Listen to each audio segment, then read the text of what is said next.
हमारी 5 ज्ञानेंद्रियां और एक मन, यही हमें फंसाए। मना कष्टानिंद्रियाणि प्रकृतिस्थानि कर्षति। अब हमें ये ध्यान देना कि हम फंसते क्यों हैं।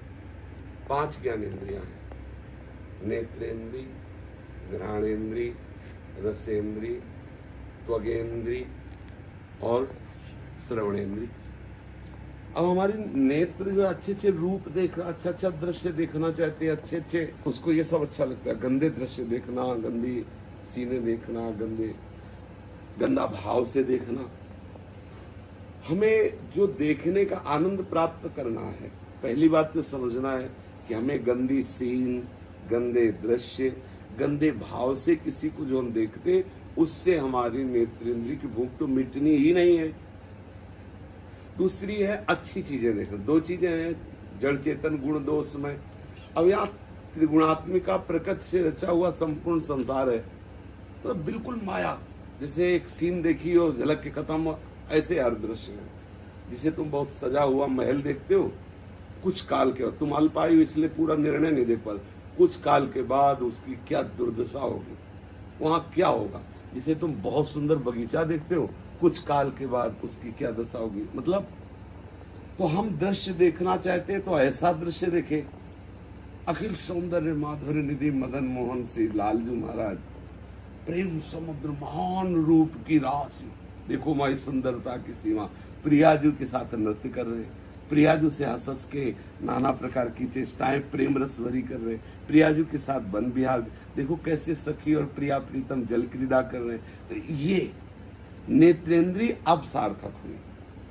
श्रवणेंद्रिय ये कुछ कुत्सित बात, गंदी बातें सुनना चाहती है, कुछ प्रपंच की निंदा स्तुति की पराई चर्चा सुनना चाहती है, या जो अच्छे हैं तो परहित की बातें सुनना चाहते हैं। लेकिन दोनों बातें हमारे काम की नहीं। हमारे काम की बात है श्री श्यामा श्याम की बात सुन। प्रभु समय को सार्थक करने के लिए श्रवणेंद्रिय की सार्थकता है भगवत चर्चा सुनना, या जो प्रभु के अनुराग रंग में लगे हुए डूबे हुए महापुरुष है उनकी बात सुनना, या उनकी जीवनी सुनना, उनकी तो सत्य चर्चा, प्रियालाल की हित चर्चा, प्रेम चर्चा सुनने से हमारी श्रवणेंद्रिय सार्थक हो गई। अब हमारी त्वगेंद्रिय ये स्पर्श सुख चाहती है। अब हम स्पर्श सुख को विचार करके देखें, जितने भी स्पर्श सुख लोक में है सब माया जनित है, चाहे शुभ हो चाहे अशुभ हो।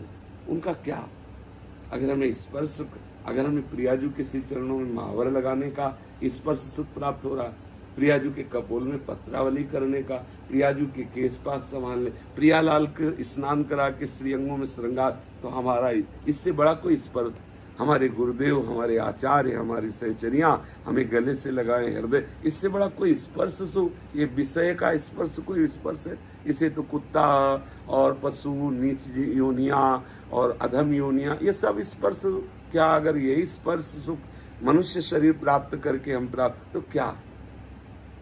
अब हमारी घ्राणेंद्रिय सुगंध सूंघना चाहती है।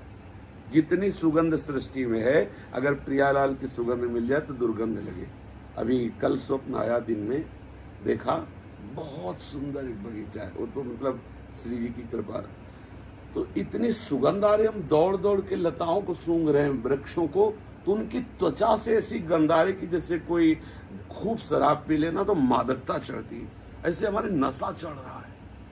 हर लता को सूंघने से दिव्य दिव्य, अब वो हम कैसे तुम्हें बताएं, जो घ्राणेंद्रिय को दिव्य सुगंध मिल रही उस लता के सूंघने से, ओ ऐसी लता पूछो मत, मतलब हम वाणी की सामर्थ्य नहीं बता, ऐसे गुच्छेदार फूल, ऐसे सुंदर सुंदर पत्ते, ऐसी हरित लताएं, मतलब प्राण निकल रहे थे, ऐसा आनंद का अनुभव हो रहा। कल दोपहर के स्वप्न की बात कह रहे, मतवाले होकर ऐसे घूम रहे थे पूरी स्लग। तो घ्राणेंद्रिय की सार्थकता, जो वृंदावन की लताओं की सुगंध, हमारे प्रियालाल के श्री अंग की सुगंध सार्थक हो जाए। अगर प्रियालाल की सुगंध श्री अंग की मिल जाए, अगर हमारी रसेंद्रीय स्वाद लेने की बात, तो सोचो जब राधा वल्लभ लाल का भोग लगता है, तो यद्यपि हम विषयी हैं, नहीं जान पा रहे हो सच, लेकिन कहीं ना कहीं एक विशेषता राधा वल्लभ लाल जी को, तो एक मन प्रसन्न हो जाता है, प्रसन्न आत्मा, एक मतलब उस समय एक आनंद की, प्रसादे सर्व दुखा नाम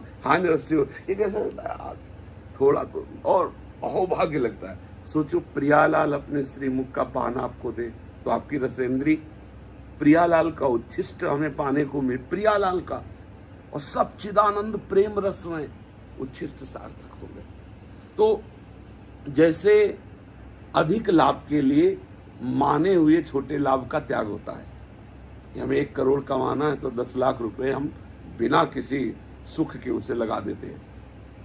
उसमें तो घाटा भी हो सकता है लेकिन इसमें नहीं। तो हमें इंद्रियों के दिव्य सुख प्राप्त करने हैं जो अभी वर्णन किए, तो हमें प्राकृतिक भोग नहीं भोगना है। अब नेत्रेंद्रिय प्राकृतिक दृश्य देख रही तो मुझे वहां पहुंचाना है जहां की चर्चा हुई।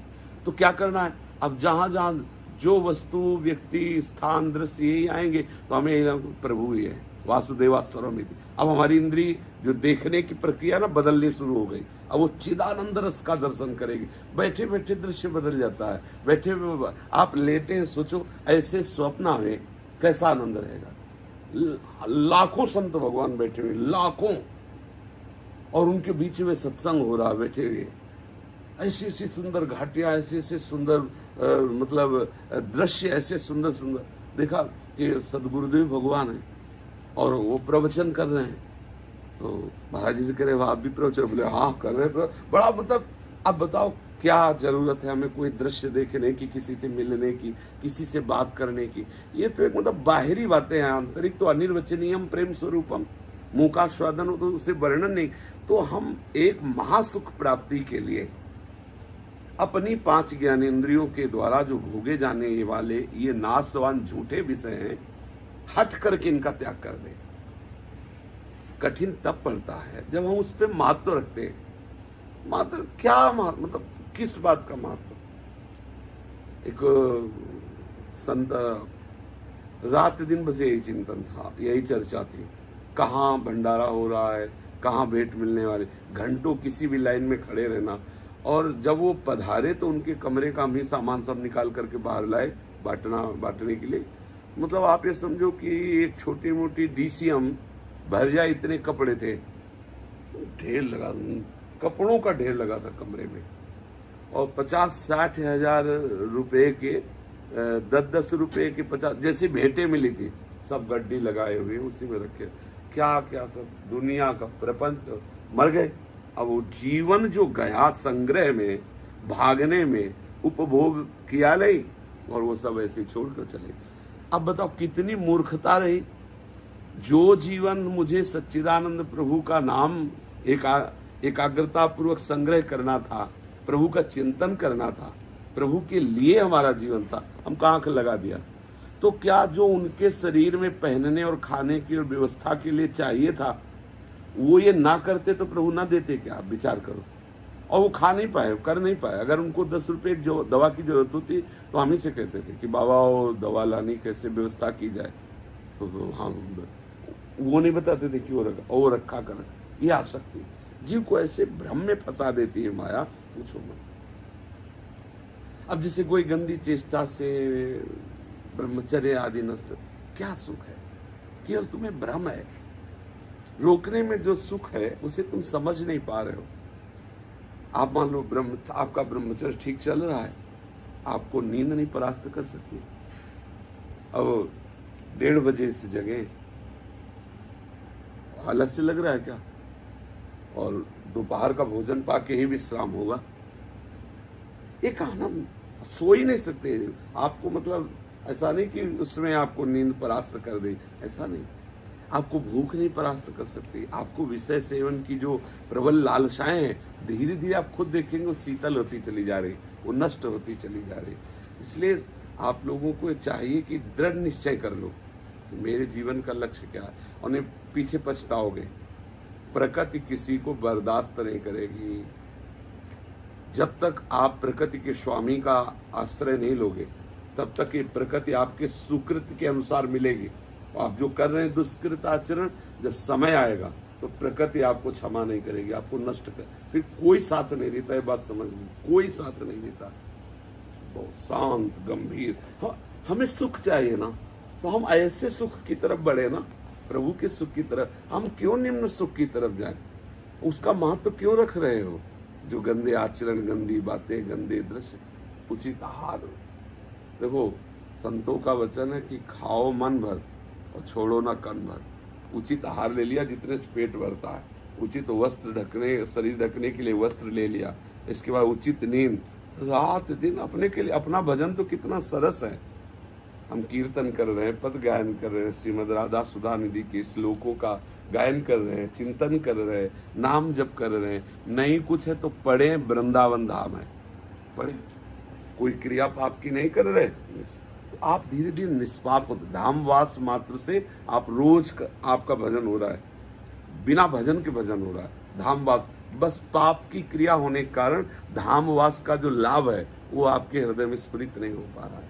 बस बिल्कुल सब लोग सावधान, एक एक इंद्रिय का संयम करके और प्रभु के चरणारविंद में चलना। ये झूठे संसार, झूठे राग में अब लो अनुशानी अपनान से। गोस्वामी जी कह रहे हैं कि प्रभु की कृपा से राम कृपा भव निसास सिरानी और जागे पुनि नद से हो। अब लो अनुशानी अपनान से। अब तक तो जो नष्ट हुआ अब नहीं, गुरु कृपा से, भगवत कृपा से अब जो मोह निद्रा में मैं सो रहा था अब जग गया। अब नहीं, अब बिस्तर नहीं लगाऊंगा, अर्थात अब मोह निद्रा में नहीं फंसूंगा। बस यही चतुराई, ये ज्ञान हर समय बना रहना चाहिए। हम हर समय क्यों नहीं आनंद में रहते, हम हर समय क्यों पतित तो हो जाते हैं जहां, तो उसका कारण विवेक जागृत ना होना। अब जैसे इसी का बार बार चिंतन मन को, इससे बुद्धि सूक्ष्म होती है। जैसे पत्थर में कोई भी औजार रगड़ने से उसकी धार तेज होती है, ऐसे बुद्धि को बार बार नाम में रगड़ो, बार बार भगवत चिंतन, उससे बुद्धि तेज होती है। तीक्ष्ण बुद्धि विषय आकर्षण को काट देती है। जैसे विषय चिंतन चल रहा है तो वो उसको काट देगी। तीक्ष्ण बुद्धि विषय आकर्षण को, विषय चिंतन को काट देगी। और बुद्धि तीक्ष्ण तभी होगी। सद्यते हरिवंश चंद्र नामोच्चार वर्धित सदा सुबुद्धि रसिक अनन्य प्रधान सत साधु मंडली मंडनो जयति।